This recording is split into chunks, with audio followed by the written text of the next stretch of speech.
आइए सर। तो हम लोग का एक चैप्टर है जो कि हम लोग इसको सोच रहे कि 2 घंटे के अंदर से ख़त्म किया जाएगा। तो चैप्टर का व्यू हम लोग देखते हैं कि 2 घंटा में, और ये एग्ज़ाम में 10 नंबर का आएगा। टॉपिक का नाम है रिडेम्पशन ऑफ प्रेफरेंस शेयर्स। तो ये एक एग्जाम्पल नंबर 1 हम लोग ले रहे हैं। Sir, redemption of preference share का मतलब क्या होता है? सपोज करिए इस केस को क्यों जगाया गया है, क्योंकि यहाँ पर कुछ सेक्शन 55 के बारे में बातचीत होगा। तो ये एक समझ लीजिए, एक बैलेंस शीट दिया हुआ क्वेश्चन पेपर में, आपको पीडीएफ फाइल आपका चला जाएगा, तो चिंता नहीं, ये सब जो लिखा हुआ सब आपके पीडीएफ फाइल में हमारे स्टूडेंट को मिल जाएगा। यहाँ पर देखिएगा, इक्विटी शेयर कैपिटल दिया बैलेंस शीट का 5 लाख रुपए, प्रेफरेंस शेयर कैपिटल दिया हुआ 4 लाख रुपए, जनरल रिजर्व दिया हुआ 8 लाख रुपए, और क्रेडिटर दिया हुआ 13 लाख रुपए, बैंक दिया हुआ 9 लाख रुपए, अदर एसेट्स दिया हुआ 21 लाख रुपए का। तो ये जो प्रेफरेंस शेयर जो दिया हुआ है, ये जो पैसा आपका प्रेफरेंस शेयर जो 4 लाख रुपया है, इसको कभी ना कभी पार्टी को लौटाना पड़ता है। हो सकता है 15 साल बाद, हो सकता है 10 साल बाद, या हो सकता है 4 साल बाद, जैसा टर्म्स एंड कंडीशन में बातचीत किया होगा। तो इनको पैसा लौटाते समय आप सोचिए, ये एक तरह के मालिक ही होते हैं, कंपनी के असल मालिक तो ये होते हैं, और ये भी कंपनी को मालिक की तरह ट्रीट कर सकते हैं। तो मालिक का कुल पैसा 9 लाख रुपया लगा रहता है, जिसमें 4 लाख वाले को पैसा लौटाने का समय आ चुका है। तो पैसा लौटाने का समय आ गया, तो ये जो सामने वाला जो क्रेडिटर है, ये थोड़ा हड़बड़ा जाता है, क्योंकि ये क्रेडिटर साहब बोलते हैं भैया मेरा क्या होगा अगर आप मालिक लोग अगर बिजनेस पे छोड़ के चले जाएंगे, तो मेरे पैसे को कौन लौटाएगा? तो यहाँ पर सेक्शन 55 यहाँ पर कुछ आपको सोल्यूशन दिया। सेक्शन 55 क्या बोला है? यहाँ पर कंपनी एक्ट में लायबिलिटी वाले लोग को चिंता बढ़ जा रही है, ये लायबिलिटी वाले इनकी चिंता बढ़ जा रही है। तो और कंपनी वालों का भी रिस्पॉन्सिबिलिटी, क्योंकि कंपनी वाले फिर कोर्ट में गए, कोर्ट में इनके सफाई दिया, उन्होंने ये बोला कि भाई साहब इनका 10 ईयर पूरा हो चुका, तो इनको पैसा आप लौटाने पड़ेंगे। तो कोर्ट ने क्या किया, कंपनी एक्ट ने इसका बीच का मसला निकाला, सेक्शन 55। वही सेक्शन 55 यहाँ नोट्स में लिखा हुआ है। इसके कुछ 3 कंडीशन है, condition A, condition B and condition C. तो उन्होंने ये बोला है कि अगर आप पार्टी को 4 लाख अगर आप हटा रहे हैं, तो आप एक काम करिए, अपना एक फ्रेश कैपिटल, चाहे इक्विटी शेयर चाहे प्रेफरेंस शेयर, नए मालिकों को शेयर इशू करके नए मालिक यहाँ पर खड़ा कर दीजिए। और खड़ा करने के बाद यानी यहाँ पर इक्विटी शेयर कैपिटल अपना 9 लाख यानी और 4 लाख का इशू कर दीजिए। फिर प्रेफरेंस शेयर, नए प्रेफरेंस शेयर वालों को इशू करिए अपना प्रेफरेंस शेयर, ताकि इससे क्या होगा, इनका जो ये तब आप इनको पेमेंट करिएगा। तो मतलब इनको देने से पहले आपको क्या करना पड़ेगा, सबसे पहले अपना नया एक मालिक को खड़ा करना पड़ेगा। कितने रुपए से? 4 लाख रुपए से खड़ा करना पड़ेगा। ये सेक्शन 55 का पहला केस है। देखिए लिखा हुआ, company will issue new shares equity और preference share face value redeemable preference share. तब उसके बाद आप रिडीम कर सकते हैं, प्रेफरेंस शेयर वालों को पैसा लौटा सकते हैं। इसीलिए चैप्टर का नाम पड़ा redemption of preference shares. Condition B क्या बोला? कंडीशन बी बोला कि आपका जो फ्री रिजर्व है, फ्री रिजर्व का मतलब जनरल रिजर्व हुआ, पीएल हुआ, डेट से फ्री रिजर्व बोला, उसमें से अपना 4 लाख को सीआरआर में ट्रांसफर कर दीजिए, मतलब कैपिटल रिडेम्पशन रिजर्व में।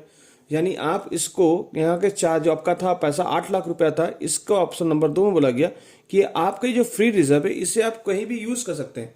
उन्होंने इस फ्री रिजर्व को बोला कि लॉक कर दीजिए 4 लाख रुपए। 4 लाख रुपए आप यूज नहीं करेंगे, बाकी 4 लाख रुपए आप यूज करिए जब तक नए मालिक नहीं आते।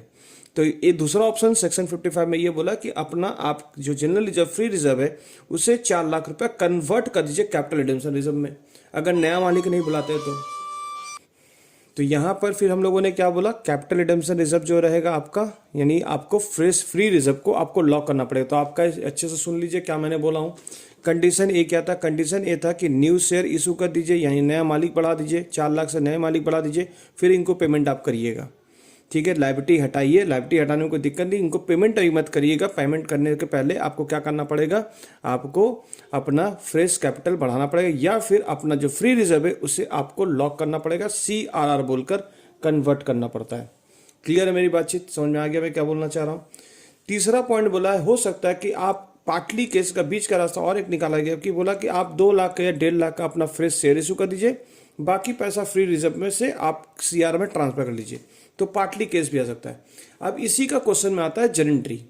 ठीक है, तो एक क्वेश्चन एक तो समझ लीजिए, ये वाला क्वेश्चन है, तो इसका सर जेरेंट्री कैसे करेंगे वो देखिए अब इस पे। तो यहाँ पर आपको जेरेंट्री देकर केस दिया हुआ है, आपको कौन सा केस फंसा रहा है क्वेश्चन पेपर में देखिए यहाँ पर ही। तो यहाँ पर एक बैलेंस शीट का क्वेश्चन दिया होता है, बैलेंस शीट से आपका, और उससे कुछ एडजस्टमेंट यहाँ पर बोले गए। एज्यूम बोला, in the above given balance sheets company decided कर रहा रिडीम करने के लिए इट प्रेफरेंस शेयर, यानी कंपनी डिसाइड कर रही कि प्रेफरेंस शेयर वालों को पैसा लौटा दिया जाए। एग्जाम में जेरेंट्री आएगा, बहुत ईजी टॉपिक है। और कंपनी ने क्या बोला है, कैसे इनको पेमेंट करेगी, issue of new equity share, यानी कंपनी अपना new equity share fresh share issue करेगी। तो मुझे बताएंगे कंपनी को कितना पैसा लौटाना, 4 लाख रुपए लौटाना। तो किसको लौटाना, प्रेफरेंस शेयर कैपिटल को।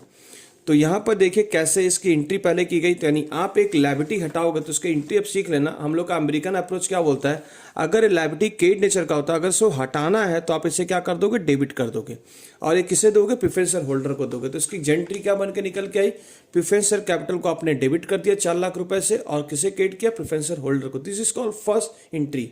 हर बार आपको ये एंट्री माननी पड़ेगी क्योंकि पहले हम लोग प्रेफरेंस होल्डर खड़ा करेंगे। तो अपनी लायबिलिटी हटा रहे, कौन सी लायबिलिटी हटा रहे, प्रेफरेंस शेयर कैपिटल को आप हटाना चाहते हैं, पैसा रिपेमेंट करना चाहते हैं, तो उनको पहले डेबिट करिए। डेबिट कर दिया गया, किसको देंगे, प्रेफरेंस शेयर होल्डर को देंगे।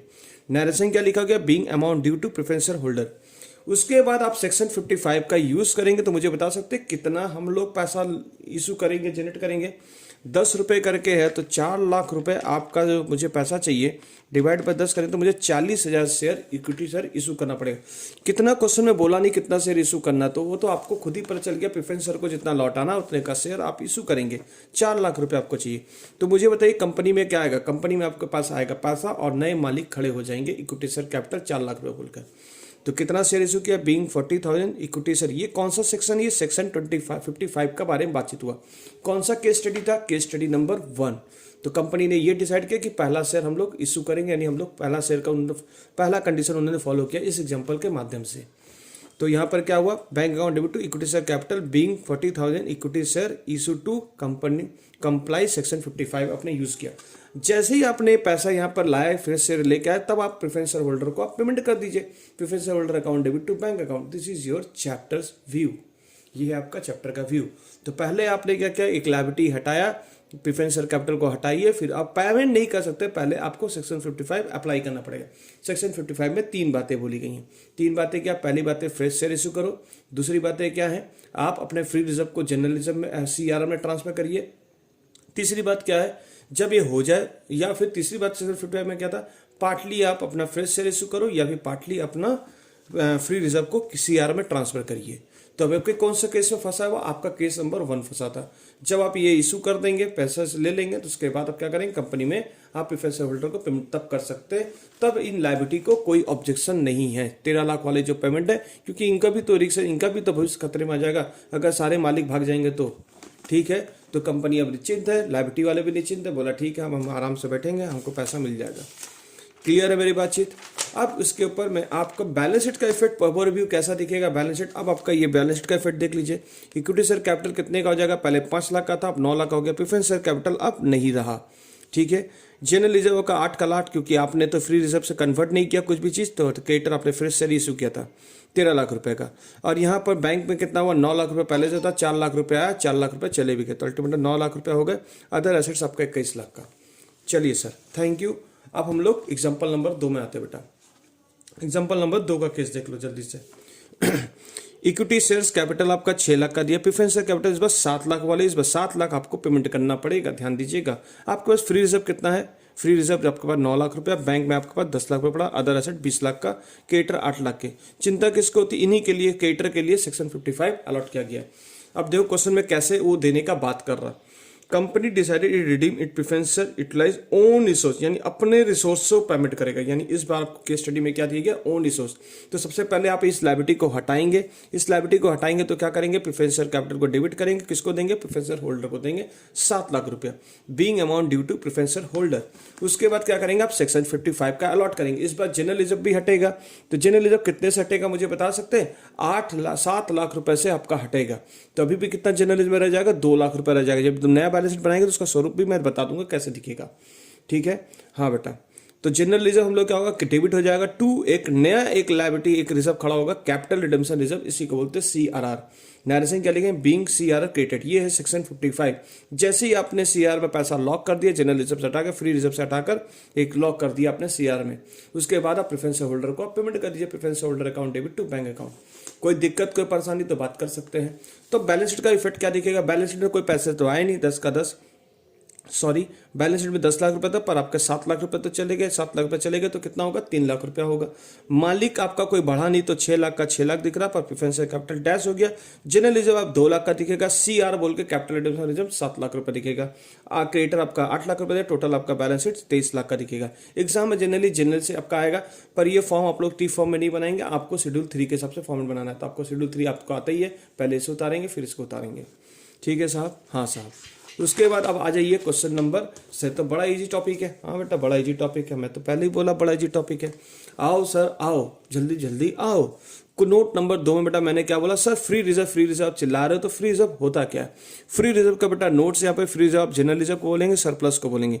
सबसे ज्यादा फ्री होता है, इसके अंदर सबसे ज्यादा फ्री होता है सरप्लस PL, यानी नेट प्रॉफिट बेटा। PL अकाउंट को हम लोग सरप्लस बोलते हैं अब हम लोग, ठीक है। रिटर्न अर्निंग, अनडिस्ट्रीब्यूट प्रॉफिट, ठीक है, ये सबको फ्री रिजर्व बोलते हैं। किसको नॉन फ्री रिजर्व बोलते हैं? नॉन फ्री रिजर्व बेटा कैपिटल रिजर्व रहेगा, इसको पैसे आप यूज नहीं कर सकते हो, CR में ट्रांसफर नहीं कर सकते। सिक्योरिटी में आपका फ्री रिजर्व नहीं है, रिवैल्यूएशन रिजर्व का फ्री रिजर्व नहीं है, टी डेवलपमेंट रिजर्व, आपका एक्सपोर्ट प्रॉफिट रिजर्व, ये सब आपके फ्री रिजर्व कैटेगरी में नहीं आते।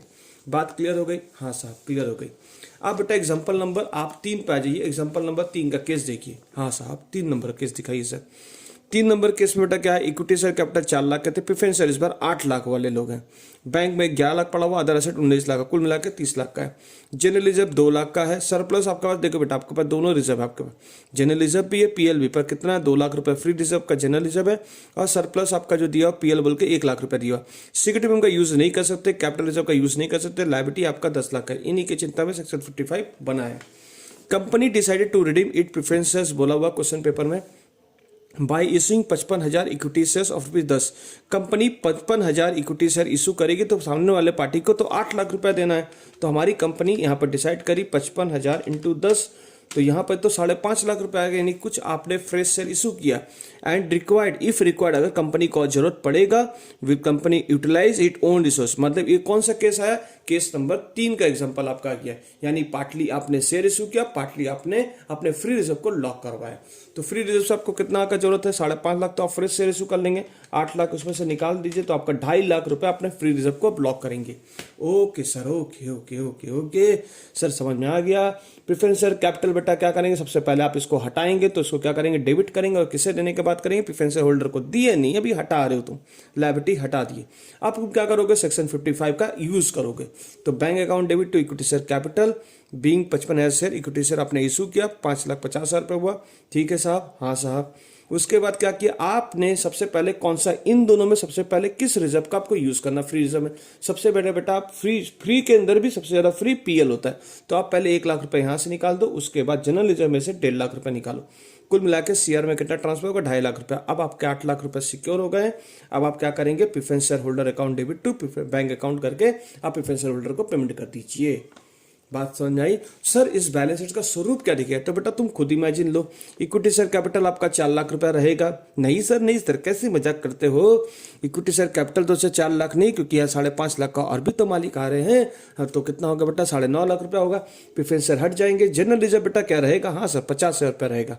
सरप्लस पूरी तरह से गायब हो जाएगा। सिक्योरिटी पे आपका रहेगा बेटा, कैपिटल रिजर्व रहेगा, और इसमें CRR बोल के 2.5 लाख रुपए का CRR आ जाएगा। लायबिलिटी जैसे का तैसा रहेगा। बैंक में से कितना पैसा आया और कितना पैसा गया बेटा, बैंक में पैसा आया 5.5 लाख रुपया, और कितना पैसा गया, 8 लाख रुपया चला गया। ओहो, हाँ सर, मैंने इसका बैलेंस शीट नहीं बनाया, मैंने मुझसे ही बोल दिया आपको बैलेंस शीट। ठीक है साहब, आपको उम्मीद करते हैं टॉपिक मेरा क्लियर हो चुका होगा। हम लोग और नेक्स्ट वीडियो में और आएंगे हम लोग ईयर वाइज क्वेश्चन को लेकर। Thank you, bye bye, see you.